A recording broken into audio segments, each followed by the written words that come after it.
Here we go!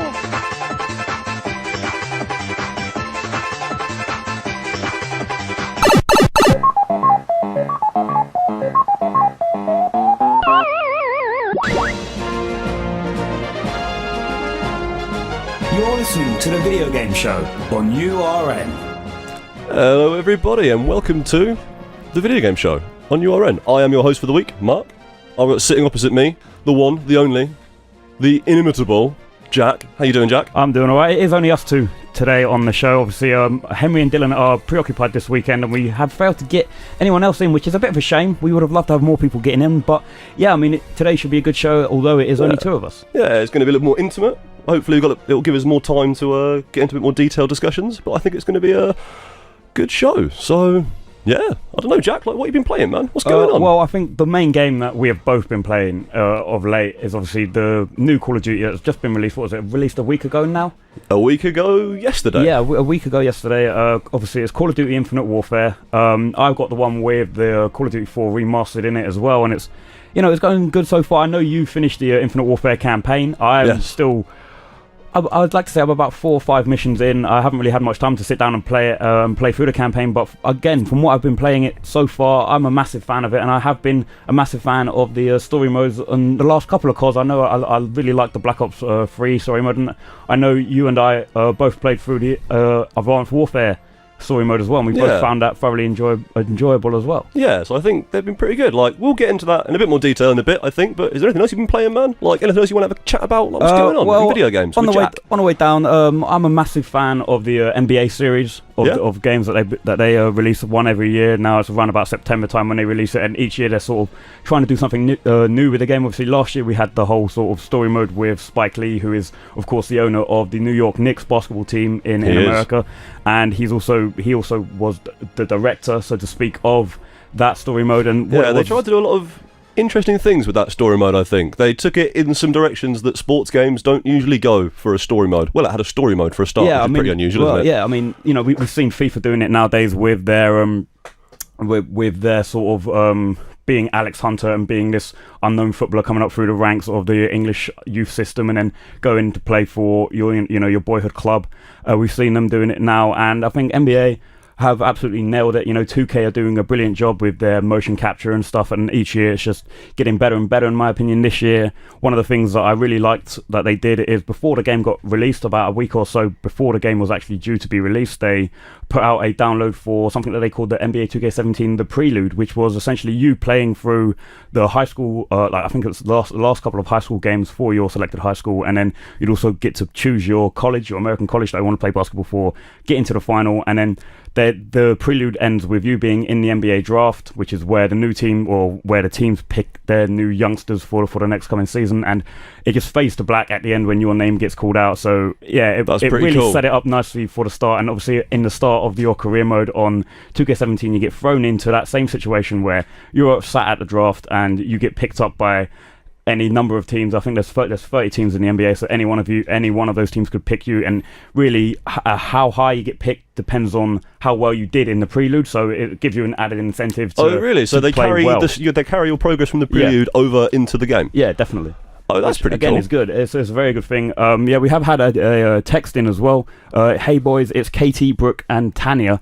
Thanks for sending in your text. I believe is that your Katie? I believe that is in fact my Katie. That is my delightful girlfriend. Messaged in just to say hi. It'd be better if she had a question, but Yeah, if you wouldn't mind, Katie. I mean, I know you're perhaps not one of the massive video game fans like myself and Mark, but if you do have any questions, please do be sure you can send in a text on 07903 545 252. You can tweet us at URN1350, or you can send us a free web text on www.urn1350.net. But yeah, anyway, back to the NBA talk. Yeah, you're playing NBA on the Xbox One, yeah? Yeah, I am, yes. So how good does that look? Because I think the last couple have looked pretty incredible. Is that face tech on point? It's still looking good. I mean, what they did as well is every year they release a phone app called My NBA 2K, and this year's one is no different. It's like a sort of you've played WWE Supercard, those sort of games where you've got the cards. Yes, I have played WWE Supercard. So it's essentially I'm ashamed like that, to say. It's essentially like that. You've got different tiers of cards, and as you progress and as you play more games, you get higher tiered. And they do events now since the season started where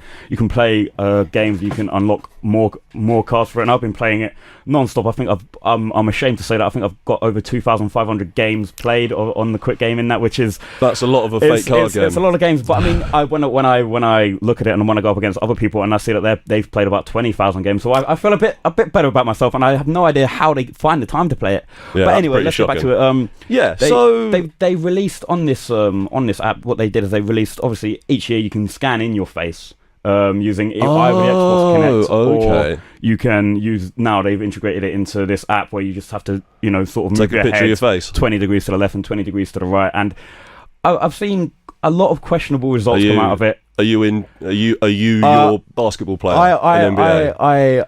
Is it your Unfortunately, face? I'm not.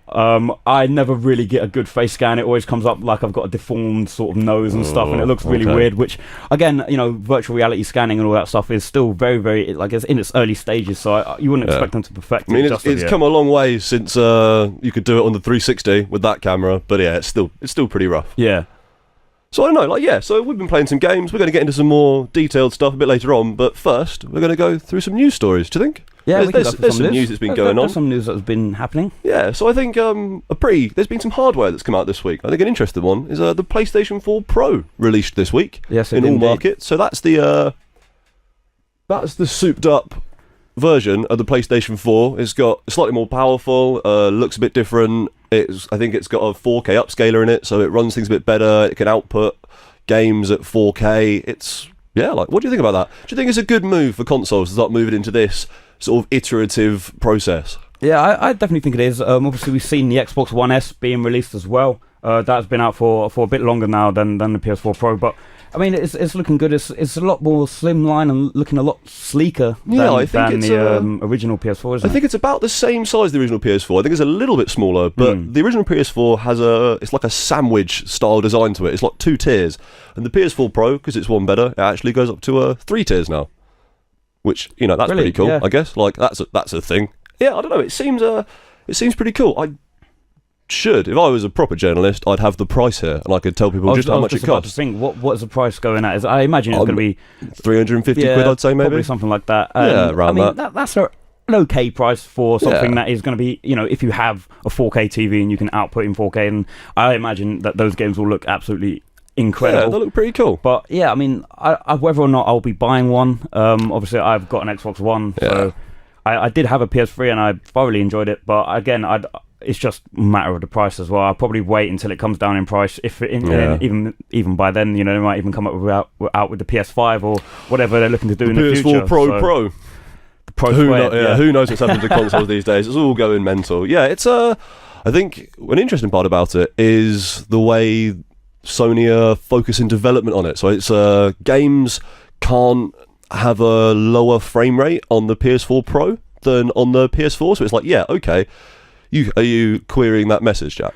That'll come up in a bit. Let me tell you. Yeah, so the PS4 Pro, it's Sony have said specifically, if you're making a game that's PS4 Pro ready, you can't just use that power to add in more lighting effects and stuff like that. You have to use it first and foremost to give games better frame rates, which is brilliant because some games are running pretty poorly on that not the current hardware. So that is a good thing they're doing. They're saying, you can make your games look better, but first and foremost, they have to run better. Yeah. Which I think, if you're really big into your PS4, if you're a huge Sony guy, if you love your Call of Duties and you want to play Bloodborne and Last of Us and like Uncharted and all that other stuff, the PS4 Pro seems like maybe it's actually an important thing for that kind of, for that demographic, because it's going to make those games run the way that arguably they should have been running in the first place. Yeah, definitely. I can't agree more. If you are going to start developing better games, then you have to be sure that they can run smoothly first before you start trying to make the texture look a bit more immense and stuff. But it's going to be interesting to see. Obviously, we talked about it a bit last week with Xbox and their Project Scorpio. It's going to be interesting to see how they follow it up, how they follow the PS4 up. But yeah, it's going to be interesting. Jack, do you want to read this question we've got from Michael? Yeah, we've got a question in now from Michael. Hi, my name is Michael. I still have the original PlayStation. Do you think it's worth me buying the latest PlayStation? And will I need a new TV to play the games? Well, it depends what TV you've got. So the original PlayStation, I'm going to say original PlayStation. Is that the original PlayStation 4? I'd like to think so, yeah. Yeah, I mean, let's assume that. So you shouldn't need, if you get the PS4 Pro, if you decide that's what you want, you will not need a new TV to notice the benefits. The PS4 outputs in HD over an HDMI cable. The PS4 Pro does the exact same thing, and you will notice improved frame rates and better lighting effects and textures and loading times and everything else on a regular TV. If, say, you wanted to then see the 4K benefit, you would have to get a 4K TV, but it's not necessary. So I don't know. Like I think it's really down to you and the kind of games you want to play. I have a PlayStation 4. I think it's really cool, and there are games on it that I really, really love. But I also play a lot of games on my PC, and my PC runs games better than my PlayStation 4. So I'm not chomping at the bit to get the upgrade because, like, apart from a few PlayStation exclusives, I'm going to play stuff on my PC. Yeah. So definitely. I personally don't want it. But if you play the PlayStation 4 and you love it, maybe that's what you want. Maybe actually, if you think and you work out that sort of benefit to you, maybe that's what you want. We've got Thanks for the question, We've Michael. got another text in from Mindy saying, "Are there any good hamster games on the market?" That's a bit of an unusual question. I don't think there are there? I'm trying to think. I don't know. I haven't heard of Hamster Tycoon or anything like that. $1 million idea, Hamster Tycoon.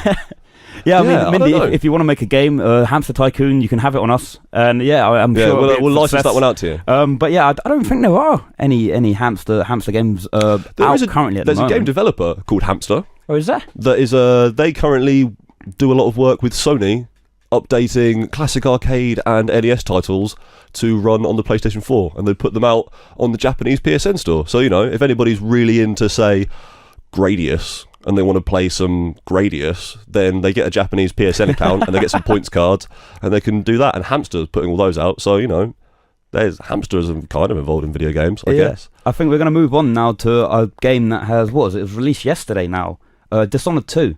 Yeah, Dishonored 2 we'll came talk out about yesterday. Dishonored 2. I haven't really played much of Dishonored 1. In fact, I've not played any of Dishonored 1. I've seen quite a few bits of gameplay from it. And I've people also seem excited about that game. It looks really cool. Yeah, I mean, Dishonored 2, again, do you want to go a bit more into detail about what exactly Dishonored 2 is? So Dishonored 2 is the sequel to Dishonored, funnily enough. Dishonored came out in 2010, I'm going to say, and it is a first-person stealth action video game. You play as a dude, and you have magic powers and technology, and you have to sneak around and perform missions in interesting levels, and Dishonored 2 seems to be more of that. You've got more characters, more abilities, more levels. It looks really, really rad. It's one of my biggest regrets is I haven't actually played Dishonored. I own a copy of it and Same. have for So do years. Yeah, it's right up there on top of my list of shame.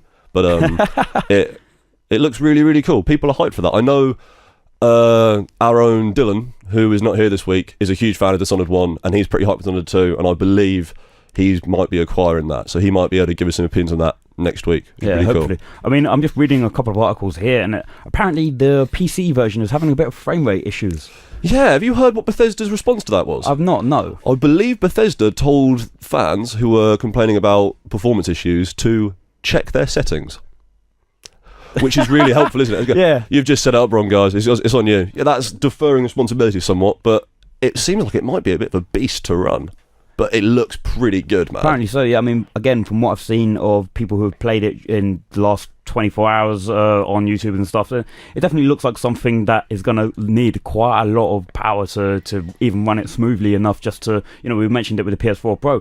If you're making a game that needs this much power and is having frame rate issues on a PC, maybe if someone's PC is fully decked out with, 2 graphics cards and stuff. Yeah. If it's taking that much time for them to get a good game and having frame rate issues with it. How's that going to look on the PS4 and Xbox One? Yeah, exactly. So, another news story, and this goes back to a question we just had, and this is an interesting one that I haven't actually told Jack about yet because I want to see his reaction. So, Sims 4 recently released an expansion pack. Okay. I believe it's Sims 4 City Living. And in Okay. City Living, it allows your Sims to live in a city and do lots of city things, including have street festivals. And do you know what they have at street festivals? Street vendors for food. Okay. But there's a bug in this new expansion pack, Jack. that means Sims only ever want to eat from these street vendors. So you can control your Sims. So you can, your Sims will go and eat, and then when they finish eating, they'll just walk to the back of the queue and line up again. But because they're your Sims, you can sort of go, no, don't do that, and make them, even when they're like hunger is like completely, they're not hungry at all, they just want to eat, but you can sort of make your Sims leave. Yeah. The problem is you can't control all the other Sims in the neighbourhood. So people are finding that all the Sims, all they want to do is just eat, and people are getting really fat neighbours. Which I mean, it's such a bizarre story. How brilliant is that? People like Sims are getting really fat across the nation because of this bug.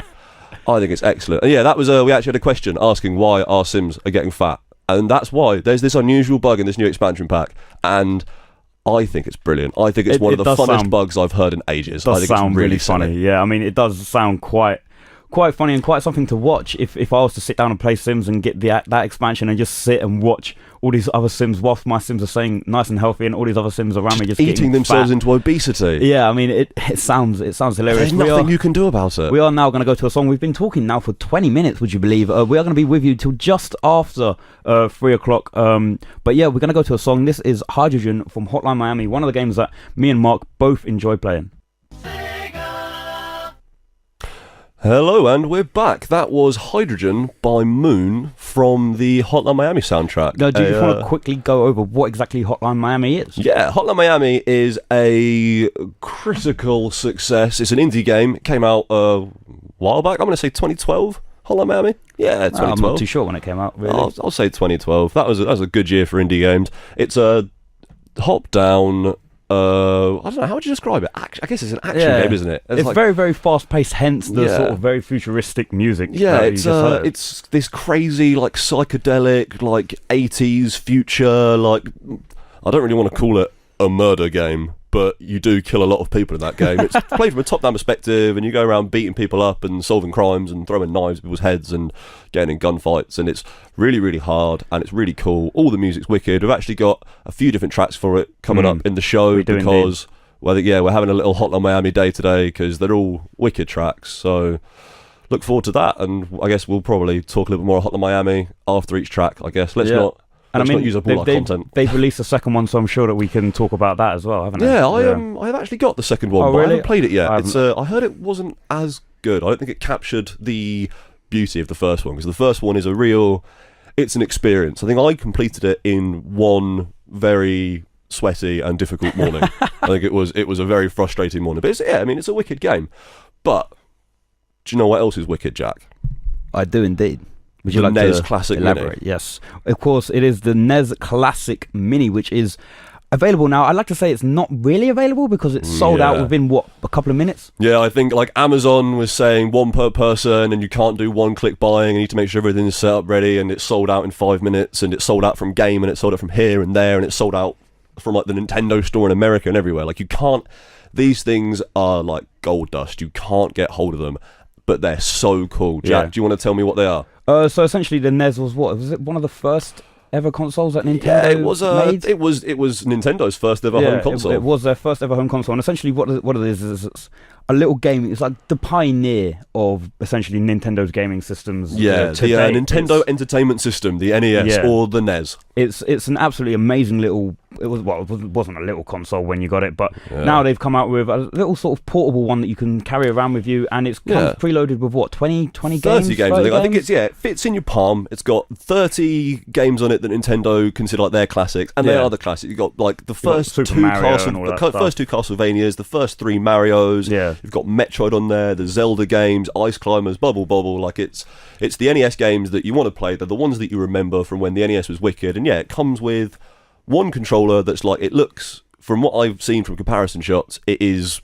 basically identical to a real NES controller. You can get another one for it. It fits in the palm of your hand. It's got HDMI out. It's also compatible with the Wii's. Yeah, so the controllers that come with it have got the socket that is on the Wiimote, so you can plug them into a Wiimote and use them for like the virtual console games there. But it's I think it's USB power supply as well, so like you can power it off a computer or whatever, or like off any sort of USB plug. It's HDMI out onto a TV. It's got 30 games on it. You can't put any more games on it, interestingly enough. Really? Yeah, okay. There was Peter Brown from GameSpot busted one open and had a look inside of it, and it's a purpose-built PCB in there with no expansion ports or anything, so you can't, at the moment, nobody knows how to add more games to it. I'm sure someone will find out. Yeah, then Nintendo have said specifically they're not going to allow it. But it's a really, really cool little thing. Like, it's not, I mean, obviously, you can, if you've got even a little bit of computer know-how, you can download an NES emulator, pick up an Xbox 360 controller, and play every single NES game on your computer in about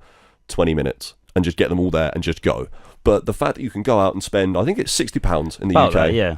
Yeah, you can go out and spend £60, you get this little HDMI box. It's adorable. Like, it fits in the palm of your hand. It's the cutest little NES you'll ever see.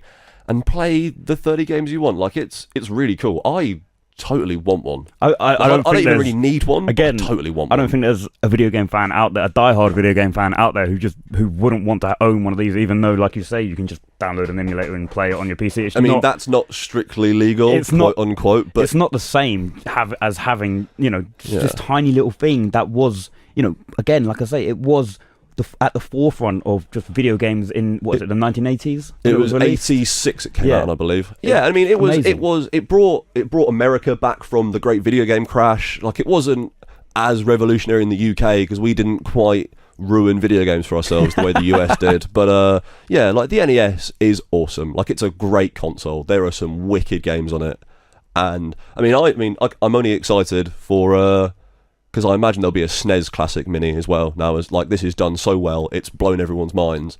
So the next one will be one for the Super Nintendo, and that's a wicked console as well. So, like, yeah, I think it's super cool.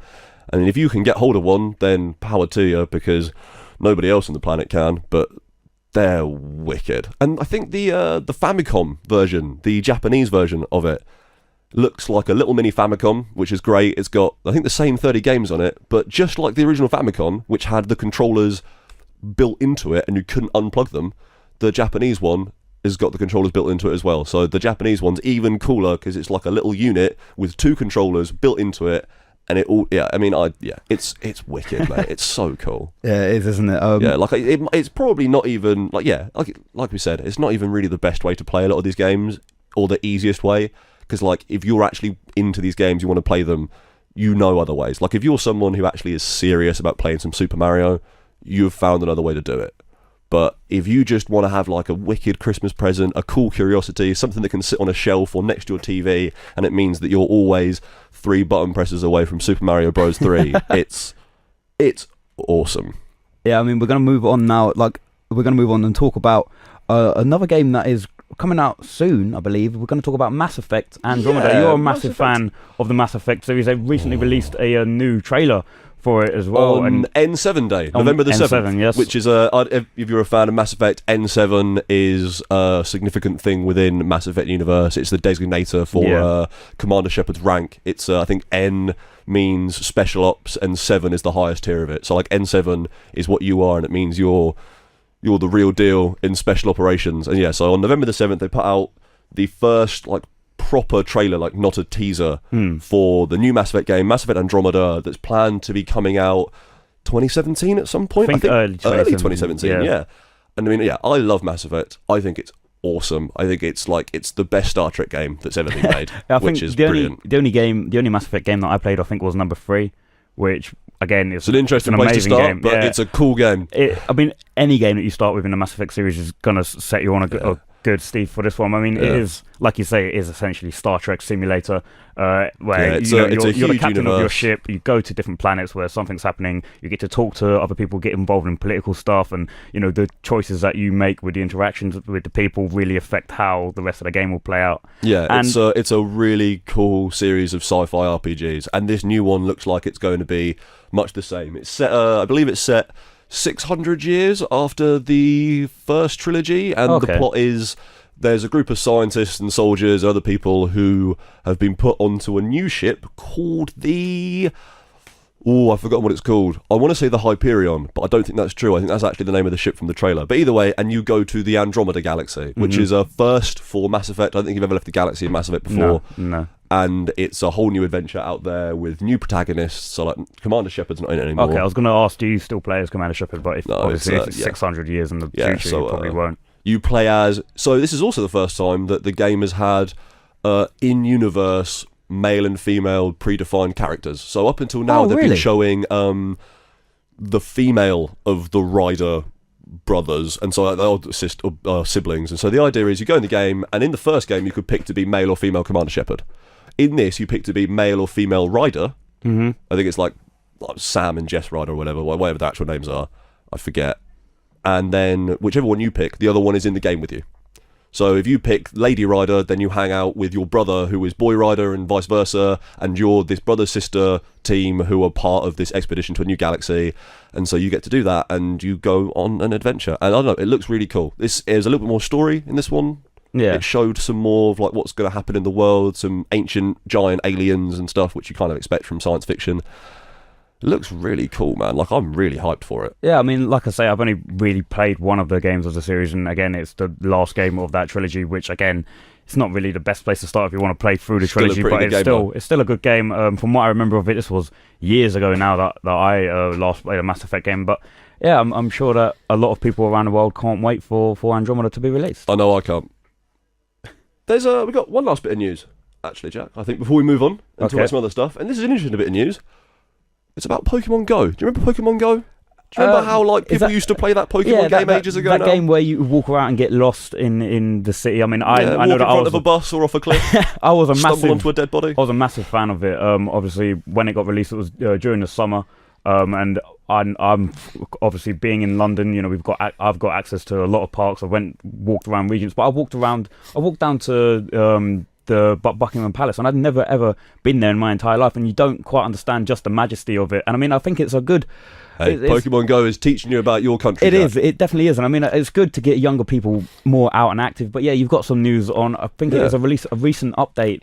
So Pokemon Go, for those who don't know, it was an app that was released over summer. It was the new hotness in apps. It blew up everywhere. I don't think anyone actually plays it anymore. I think it's. I know I don't. I think I saw like one dude playing it the other day, and it confused the life out of me because I didn't think anyone was playing it anymore. But you go around and you collect Pokemon in the real world, so it uses your GPS, and you go around and you can see them using the camera, and you capture them, and then you can battle them and other stuff. And so they put out a recent update that had some stuff in the code for it that looks like they are gearing up to release the Johto region expansion for Pokemon Go. So at the moment, Pokemon Go only features the first 150 Pokemon, and not even that, because I don't think Ditto's in it either. But it looks like now, soon, at some point, they're going to release the next 100 that were released in the Gen 2 games. So was that Silver and Gold and Crystal? Yeah, so that's cool. Maybe that'll breathe life back into it, because I don't really know if anyone's playing it at the moment. I mean... So that might get some people to re-download it and have another look, possibly. There was a big thing as well when it first got released about how, you know, you had to collect all 151 Pokemon, but you couldn't collect any of the legendaries. So have we had any update on how you can gain access to the legendaries? So I know there was a massive Mewtwo's thing. not in it, is he? There was a massive thing, though, in one of the trailers for Pokemon Go. There was a massive thing that was happening in Times Square in New York, where it was like a massive event where Mewtwo, who would spawn in with like 1 million HP, and it would just be everyone had to work together. Everyone ran into Times Square and was tapping away at their phone trying to take down Mewtwo, and then everyone who beat it would get a Mewtwo caught in their Pokedex. And did they ever put that in the game? I'm not sure. I mean, again, I haven't played it for so long. I haven't really been keeping up to date with any of the news or if anyone has caught any of the legendaries yet. Yeah, because I know there was some crazy stuff about how there were some Pokemon you could only catch on certain continents. So when it got really big, people were getting like planes to other countries to go and get them. Like it was huge. There was that guy who quit his job who went to go around the world because there was only you can only catch like a Kangaskhan in like Australia or something like that. And he went around the world he quit his job to travel around the world to collect Pokemon in a virtual game, which again is absolutely insane. But it just goes to show the extreme lengths that people will go. I mean, people love Pokemon, man. A lot of people love Pokemon. They're bringing out a new game, Sun and Moon, which is coming out in a couple of weeks. Yeah, I think we'll have more to talk about that the closer we get to that. But they are putting out a new Pokemon game, and I think maybe that's when they'll put out this Johto update to Pokemon Go. Probably. But so I think Pokemon Go looks like it's coming back into the limelight, maybe. I don't know. Like I said, I saw a dude playing it the other day. That was really weird. What was really funny is I think I saw a couple of the NCT drivers when they were walking home from their shift. They were playing it, and I thought, well, wait a minute, what? You guys are still playing Pokemon Go? I mean, that's great mental. And everything, but it's, again, people will be fans. I'm still a massive fan of Pokemon Go, even though I don't, of Pokemon rather, even though I don't play Pokemon Go a lot now, but I don't know. I Pokemon's think cool, man. this is definitely something that they need to try and maybe gather back that fan base that they had over the summer. Yeah, I mean, yeah, it really dropped off. The player base for that it didn't last, but it made Niantic and then the Pokemon Company and then by extension Nintendo through that knock-on effect really rich. Like, it made bank, didn't it? So who knows, maybe putting out another 100 Pokemon from some slightly less beloved games might get a couple of people to re-download it, see what's going on. I mean, I know I'm not going to bother. I played it for a couple of days and I think I actually ended up just playing Pokemon Red again. So, that was my attitude towards it, but it could be really cool. Yeah, I mean, again, like I say, it could be something that would reignite the Pokemon Go hype, or it could be something that, some people just Nobody say, will care about. You guys can update this game as much as you want. I'm not really going to be getting back into it. But yeah, we are going to go to another song now. But just quickly, if you do want to get in touch, you can get in touch by doing so. You can text into the studio on 07903 545 252. You can tweet us at URN1350, or you can send in a free web text on the website www.urn1350.net. And after the break, I think we'll get into some reviews. We've got a few things we want to talk about in a little bit more detail, so let's throw it to a track. Yeah, I mean, here is another song from Hotline Miami. This song is called Vengeance. This is URN.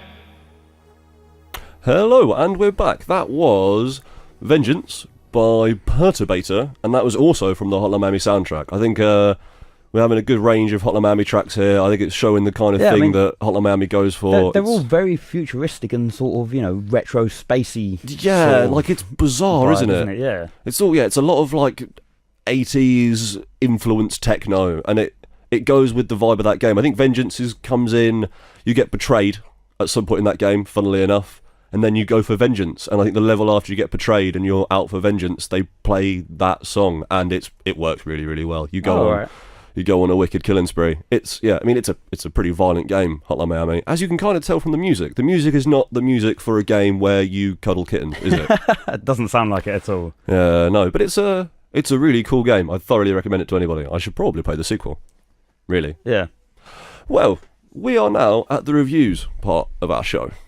And there is one game that is hot on both our minds, because I just finished the campaign. Jack's been playing a bunch of the multiplayer. Jack, what is that game called? It is, of course, Call of Duty Infinite Warfare. The latest Call of Duty game. Or Call of Duty 13, as The Independent would like to put it in their review. Yeah, they seem to be talking some mess about it. It's the latest Call of Duty game. It is made by Infinity Ward this time round, so they're the ones who made COD 4 and Modern Warfare and stuff. So they've got some pedigree there. What do you think of it, Jack?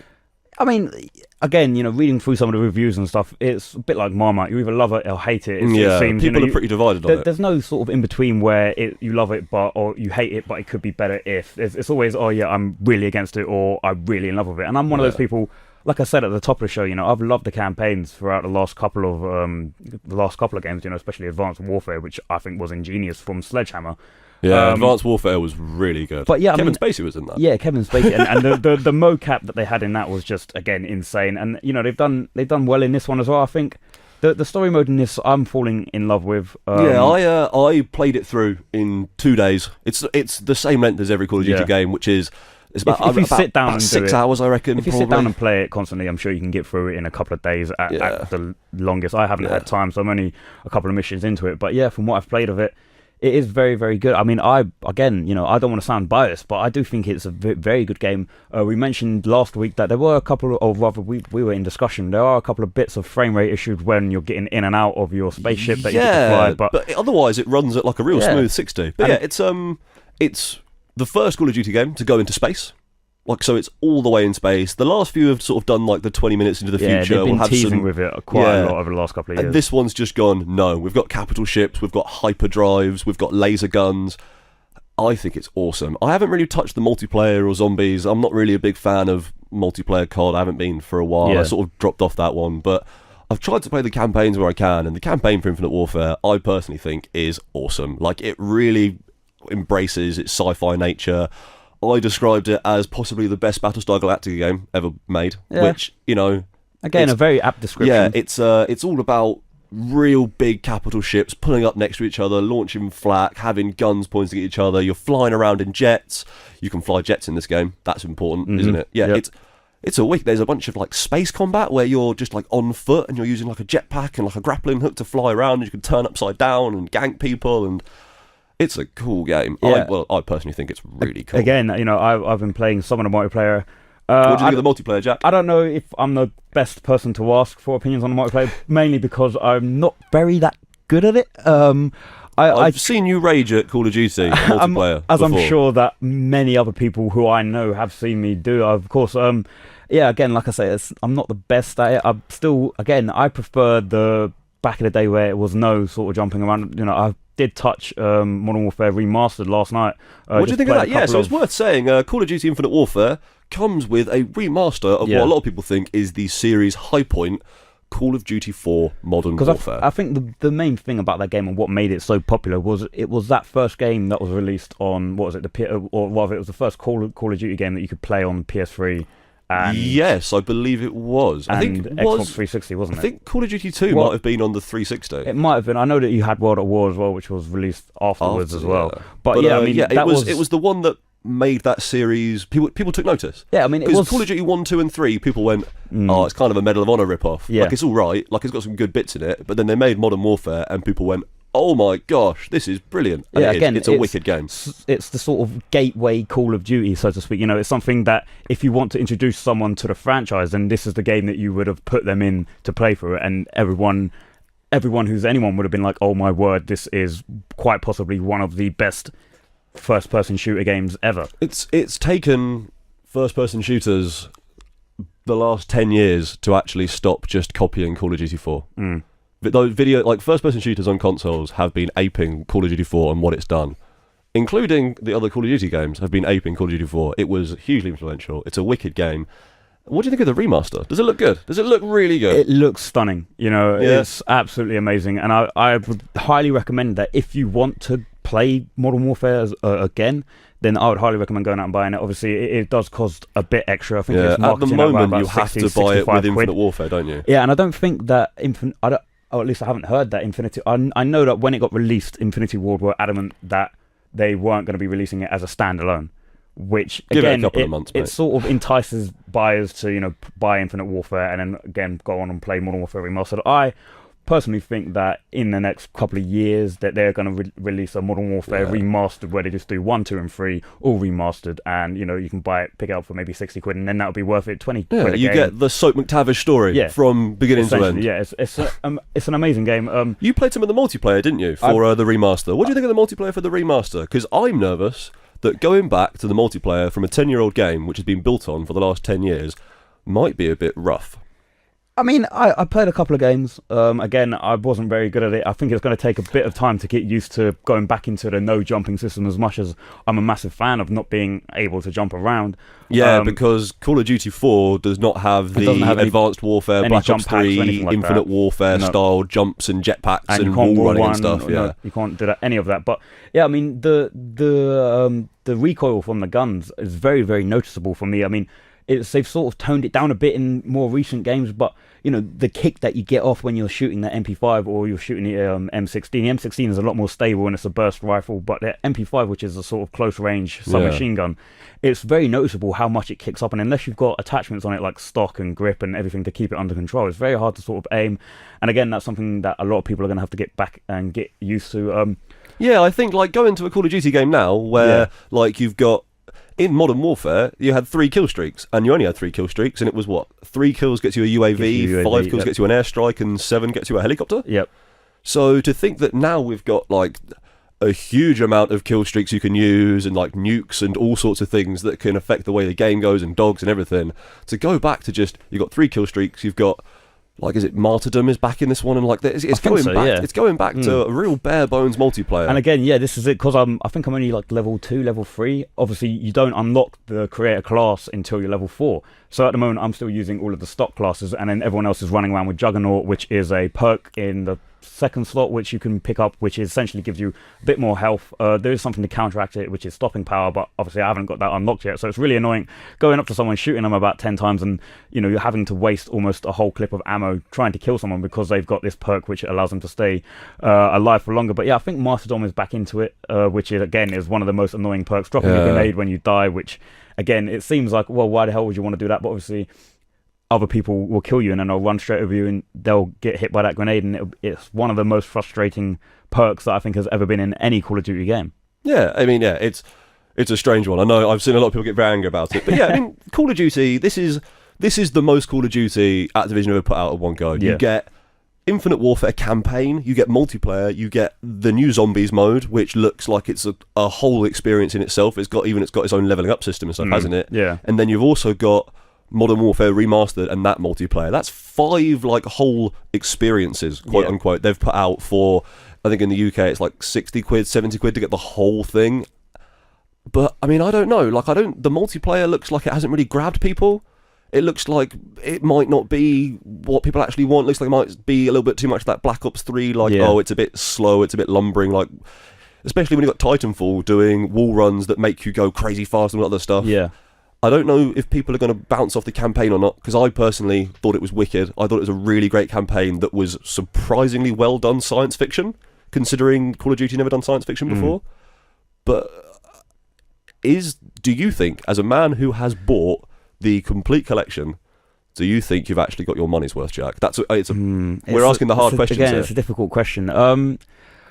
Again, I'm going to be slightly biased because I am a massive fan of just the Call of Duty series in general, not just this game, but the other games. I think I've been buying them since Modern Warfare 1 came out. Really. So you've given Activision some money then? I've given Activision quite a bit of money. I'm afraid to say, but yeah, I mean, I like the games. Again, like I say, I'm not the best at multiplayer, but I love the campaigns, and I've loved them for the last couple of years. I like. Obviously, they're not. It does get a bit annoying when they do Black Ops 1 and then they do another game in between and then they do Black Ops 2, because obviously you want to just play through all of the games continuously. But that's something that they're doing. They're rotating their producers at the moment as well. I think the next one should be Sledgehammer Games. I don't know if they're going to go Advanced Warfare 2. I'm not sure if they. Yeah, so Sledgehammer Games' last game was the 2014 Call of Duty game, Call of Duty Advanced Warfare, that starred Kevin Spacey as the bad guy, and that was pretty good. But he was a good guy at the start, and then he sort of became bad. And like he's pretty quickly the bad. I think it says on the back of the box like Kevin Spacey's a bad man or something similar. But I thought that was a cool game. Yeah, I mean, I liked it. So let's talk about sales numbers for Call of Duty, Jack.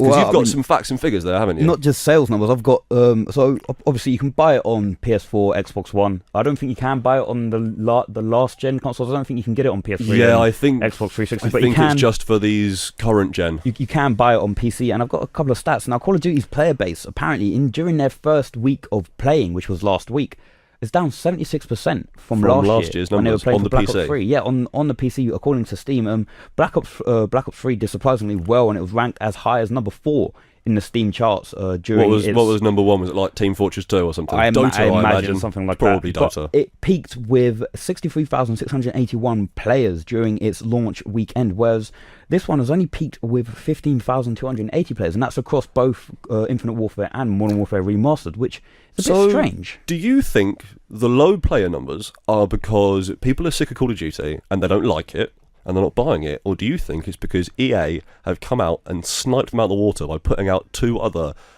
from all accounts, possibly better multiplayer shooters? EA have obviously recently, in the last 3 weeks, put out Titanfall 2 and Battlefield 1, which both seem to be pretty good. We've discussed them at length on this show. I imagine Henry will have some more Battlefield 1 stories for us next week when he's back in the studio.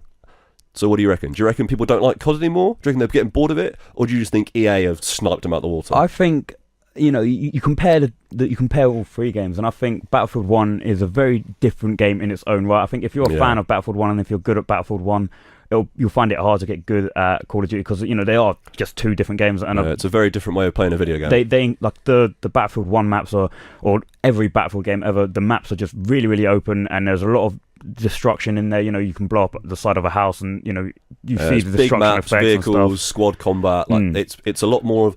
I don't want to call it a simulation, but it's a lot more of a simulation, quote unquote, as opposed to Call of Duty, which is like lone soldier with a jetpack shooting dudes with a laser. Call of Duty is very.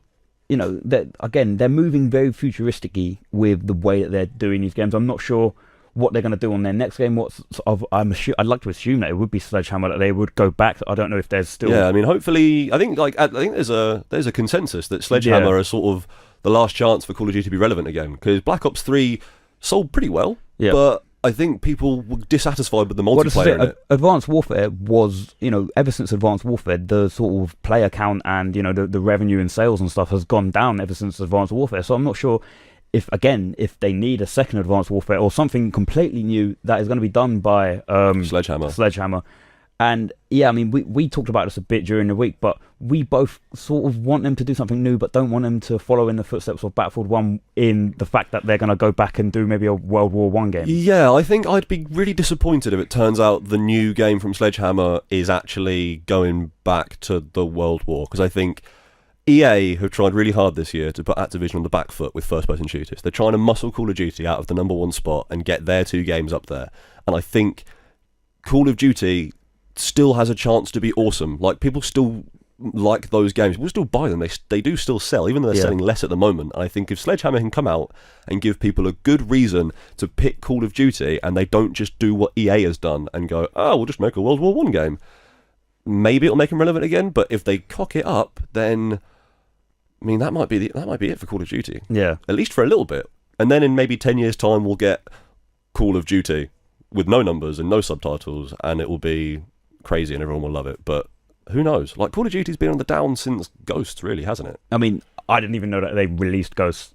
That's how dire Ghosts was, and I think that everyone was sort of really upset by the fact that it even got made. A lot of people weren't really expecting it, and they really wanted them to do something different, maybe continue on a different series. But again, Ghosts was a bit of a failure, and Advanced Warfare it had that Snoop Dogg announcer pack. That was pretty cool. It did indeed. You could purchase a DLC. I think it was only for about like five quid or something. Yeah. And you have Snoop Dogg be your call out guy whenever you get a kill. Snoop Dogg's pretty cool. It was amazing. But yeah, I mean, it will be interesting to see if they do an Advanced Warfare 2. I think again, if they keep the double jumps in it. I like the double jumps. I was a massive fan of double jumps. I think Advanced Warfare played a bit better than some of these other games, or the last two. It felt a little bit more frenetic, you know? Yeah, I'm not a massive fan of the whole sort of jetpack thing, but then again, I'm not sure that there are a lot of people who are fans of jetpack things, unless you've got a control. For me, so essentially you have to press, on the Xbox, you have to press the A button, on PS4 you have to press the X button to jump around, and you can obviously sort of time your jumps, and you can use your jetpack by just tapping A and stuff. Yeah. Whereas in Advanced Warfare, it was just you jump, and then you got a double jump, as opposed to jump and then like a and then have to try and control yourself. But the thing is as well,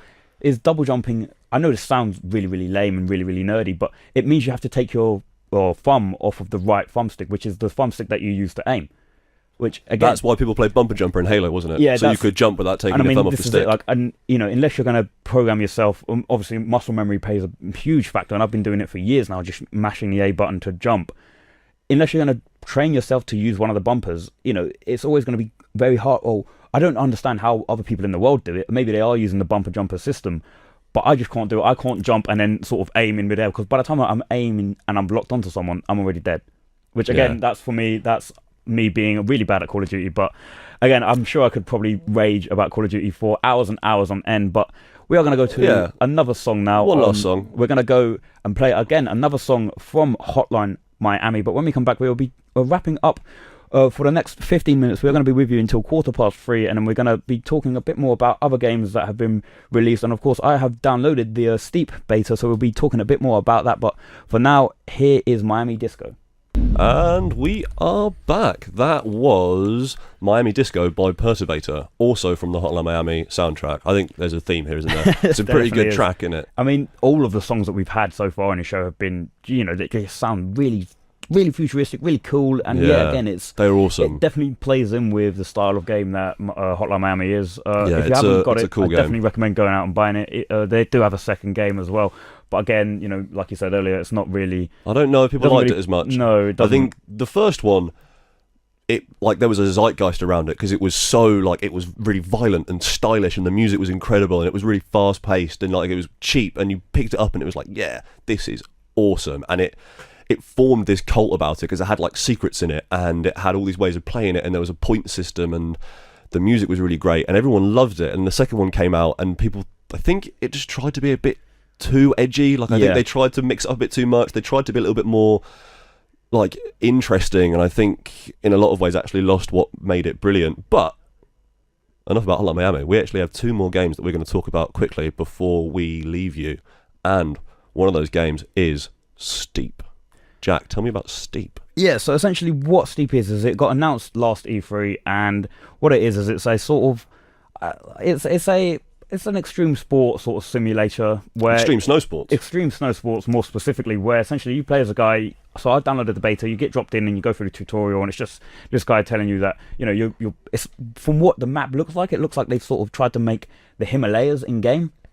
Because I'm down with that. That's essentially what it is. I mean, there's some pretty good mountains as far as mountains go. The map looks absolutely, you know, it looks so huge. I did manage to reach the end of the map, which is just me snowboarding just as far as I can go until it tells me, well, you've got to the end of the map. Turn around. Essentially just drops you back off where you started your run. But it's very interesting. So what do you think of it? Because we've got another couple of things we want to talk about. We haven't got much time, so let's quickly. The main four sports are, I think, it's skiing and snowboarding. Yep. You've got your gliding, which is you jumping off of a cliff in your wingsuit, which is just, again, it's absolutely amazing. Is it exhilarating? Does it look good? You're playing on Xbox One, right? I'm playing on Xbox One. Yeah, it does look good. This is the beta. This is the beta. This is a closed beta. I think it. So you have to apply to play. You have to apply to play. I think it closes on the 14th, which is in a couple of days' time. So yeah. So if you want to play Steep on your Xbox, PC, or PS4 for that matter, then get on it. Go to the Ubisoft website and you can register for a beta there. But yeah, from what I've made of it, it's an open world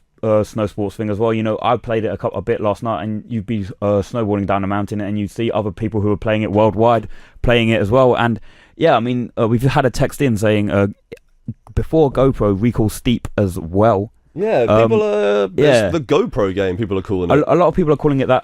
I didn't really find it that.